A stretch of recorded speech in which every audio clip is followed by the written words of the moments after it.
Selamat datang pada materi tentang variabel dan data types di dalam Python. Pada materi ini kita akan membahas konsep mengenai tipe data, variabel, dan juga cara mengassign variabel ke dalam bahasa pemrograman Python. Dalam Python sendiri terdapat berbagai jenis tipe data dasar yang sering digunakan. Beberapa tipe data umum yang ada di Python antara lain integer yang merepresentasikan bilangan bulat seperti 2, 1, 100. Kemudian ada juga float yang merepresentasikan bilangan desimal seperti 3,14, 2,5, 0,75, dan lain sebagainya. Kemudian ada juga string yang merepresentasikan teks atau kumpulan karakter seperti Halo, Python, dan beberapa string lainnya ya. Kemudian ada juga boolean yang merepresentasikan nilai kebenaran, yaitu hanya ada dua nilainya, true or false. Di dalam Python selain tipe data dasar di atas, terdapat juga collection yang biasanya digunakan untuk menyimpan banyak data di dalam suatu variabel. Misalnya kita mau menyimpan sekumpulan data berupa string di dalam satu variabel, nah itu bisa menggunakan collection. Collection sendiri terdapat 4 jenis. Yang pertama ada list, yang kedua ada tuples, yang ketiga ada sets, dan juga ada dictionaries. Untuk lebih jelasnya lagi, kita dapat lihat langsung di Google Colab berikut. Nah, di sini ada kita pertama-tama coba untuk mengassign variabel dulu. Variabel ini sendiri merupakan lokasi penyimpanan yang diberi nama untuk menyimpan nilai pada program.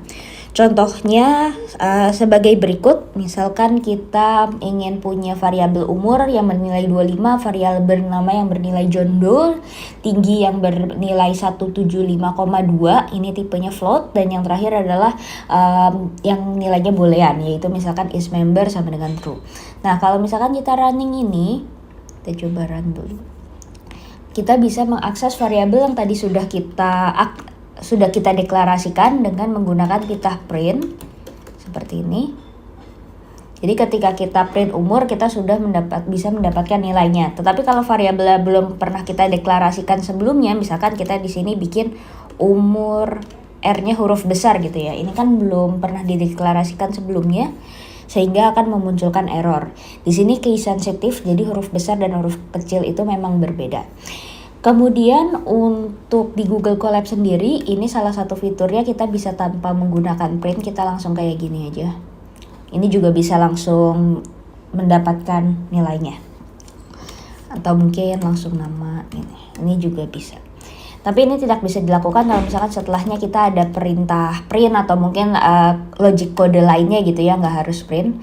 Jadi kalau misalkan ada logic kode lainnya setelah kita melakukan hal ini, yang namanya tidak akan kepanggil gitu. Tapi kalau misalkan yang kita mau ngeprintnya langsung tanpa menggunakan perintah print tapi di akhir, ini bisa muncul. Ini salah satu keistimewaan Google Colab gitu ya. Atau mungkin Jupyter Notebook seingatku juga bisa. Kemudian ini ada collection dibagi 4, ada list, ada tuple, ada set, dan juga ada dictionary. Kita mulai dari list dulu. List di sini dapat berupa tipe data apa saja gitu ya, dan juga dia bisa campur tipe datanya. Jadi di sini misalkan ada satu ini merupakan integer, 2 merupakan integer, kemudian kita mau campur dengan string yang bernilai home, ini bisa, dan yang terakhir kita campur juga sama boolean gitu, ini bisa, atau mungkin kita tambahin 1,24 atau 1,25 gitu ya untuk float. Jadi beragam tipe data ini bisa dimasukkan ke dalam satu list data. Kalau kita awal-awal belum tahu dulu nih listnya apa, ini kita bisa kosongkan aja untuk listnya. Selain itu ada alternatif juga cara membuat list, yaitu dengan menggunakan fungsi list. Ini udah langsung ada dari Python. Nah ini kemudian untuk list sendiri kita bisa memanggil indeks tertentu. Misalnya kita di sini mau memanggil list 1 ini kan ada 1, 2, home, dan juga true. Jadi kalau kita mau panggil indeks ke 0, ini adalah 1 gitu ya. Nanti ketika kita running dia akan muncul nilainya 1. Kemudian min 1 itu adalah dari belakang. Jadi min 1 ini harusnya berisikan true. Kalau misalkan kita ganti ke min 2, min 2, di sini kita bernilai home karena dihitung 2 kali dari belakang, ini min 1, ini min 2 gitu. Tapi kalau dari depan mulainya dari 0, 0, 1, 2 dan sebagainya. Nah, kemudian untuk memanggil indeks tertentu ini kita juga bisa melakukan slicing, yaitu bukan cuma satu angka aja tapi kita bisa slicing berdasarkan range, yaitu misalkan dari 1 sampai di indeks pertama sampai indeks ketiga seperti itu. Kemudian ini untuk assignment suatu data ke indeks tertentu, misalnya list 1 ya di urutan ke 0 mau kita ganti menjadi 12 nilainya, kita bisa melakukan hal berikut dan kemudian kita tinggal print aja listnya. Kemudian list juga bisa di append, yaitu kita bisa menambahkan nilai ke sebuah list. Contohnya di sini list 2 tadinya kosong ya. Dan kita sudah tahu nilainya, kita mau append angka 2 ke list 2. Jadi kita bisa coba running. Nah, jadi ketika kita append nilai 2, list 2-nya sudah berisikan nilai 2. Kalau misalkan kita append lagi gitu nilai tertentu, contohnya kita append 3, kemudian kita bisa menampilkan list 2. Nah, di sini ada angka 2 yang tadi kita tambahkan dan juga angka 3. Selanjutnya ada tuple. Paling sering digunakan sebetulnya list. Tuple ini biasanya digunakan untuk data-data yang nilainya sudah pasti atau tidak perlu diganti-ganti lagi. Karena tuple ini sifatnya immutable. Jadi kalau misalkan kita coba mengganti indeks ke 0-nya sama dengan 12 seperti ini pasti error karena tuple itu tidak bisa di assignment. Jadi tidak bisa diubah-ubah nilainya. Tapi kalau misalkan kita komen ini sama, dia bisa di slicing juga sama seperti list. Selanjutnya adalah tipe dataset. Set merupakan mirip gitu ya dengan list dan juga tuple.